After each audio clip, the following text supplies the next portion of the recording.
On this occasion, I'd like to return to the book of Psalms one more time and talk about something written not by David, but a psalm that's attributed to Asaph. Asaph was a Levite that was very much involved in the formal worship of the children of Israel in the tabernacle and seemingly later in the temple when it was constructed by Solomon. In chapter 81, the very beginning is a statement of rejoicing. Sing for joy to God, our strength, shout aloud to the God of Jacob. And it focuses upon one of those feast days of Israel. In fact, in verse number 2, sound the ram's horn at the new moon and when the moon is full on the day of our feast. With that in mind, the statement is made considering the significance of those ordinances, those feast days of the nation of Israel. Verse number 4 and verse number 5. This is a decree for Israel, an ordinance of the God of Jacob. He established it as a statute for Joseph when he went out against Egypt, where we heard a language we did not understand. Rejoice, praise is something that needs to be given to the God that delivered you from Egyptian bondage. Reflection upon the significance of these kind of ordinances, the purpose behind them. Don't forget. And then down in verse number 6 and verse number 7, the idea of not forgetting but remembering is something that's emphasized. God says, I removed the burden from their shoulders. Their hands were set free from the basket. In your distress you called, and I rescued you. I answered you out of a thundercloud. I tested you at the waters of Meribah. You went through times of testing and times of trial, but I delivered you out of that Egyptian bondage. Remember. Reflect upon those kind of things that have happened in the past. And remember that the reason for those ordinances is to remind you of all of these things. Remember them. Don't forget them. The result in verse number 8, 9, and 10, hear, O my people, and I will warn you if you would but listen to me, O Israel. You should have no foreign god among you. You shall not bow down to the alien god, for I am the Lord your God who brought you up out of Egypt. Then he talks about opening wide your mouth and I'll fill it. Provide what you need, not everything that you want. But within that request that you need to remember, you need to go back and reflect upon all of those things. You kind of pull those kind of ideas together. There's a change beginning in verse 11. But my people would not listen to me. Israel would not submit to me. So I gave them over to their stubborn hearts to follow their own devices. You read through the history of Israel and not reflecting and not remembering and not recognizing the significance of that law that was given to them, turning away from it caused insurmountable problems time and time again. And here's the statement. There's a request for returning. Verse 13, if my people would but listen to me, if Israel would follow my ways, how quickly would I subdue their enemies and turn my hand against their foes. It's a short chapter. It's only 16 verses. We've read down through verse number 14. And with that concept of returning carries with it, you've got to remember how you got here in the first place.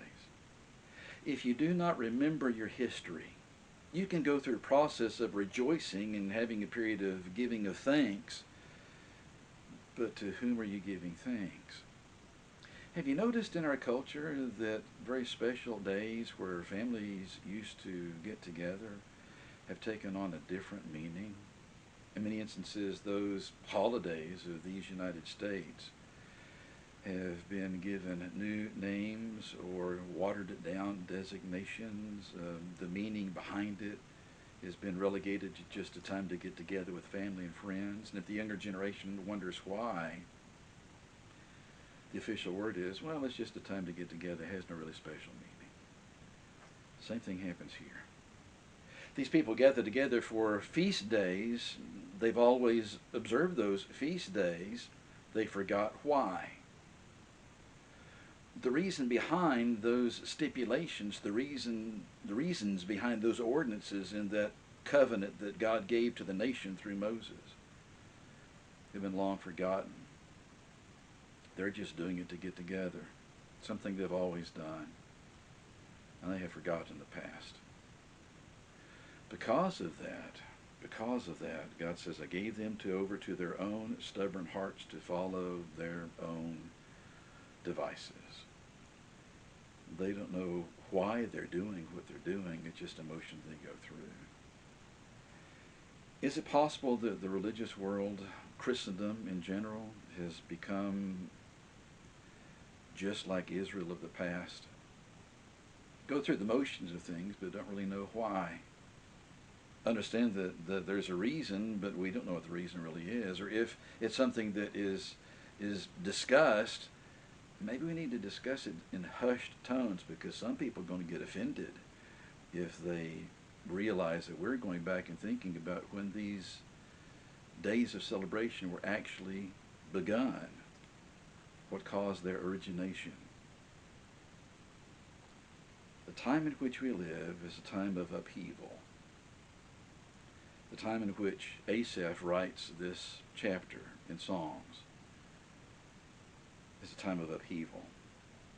They've had many in their day, and throughout their history they'll have many more.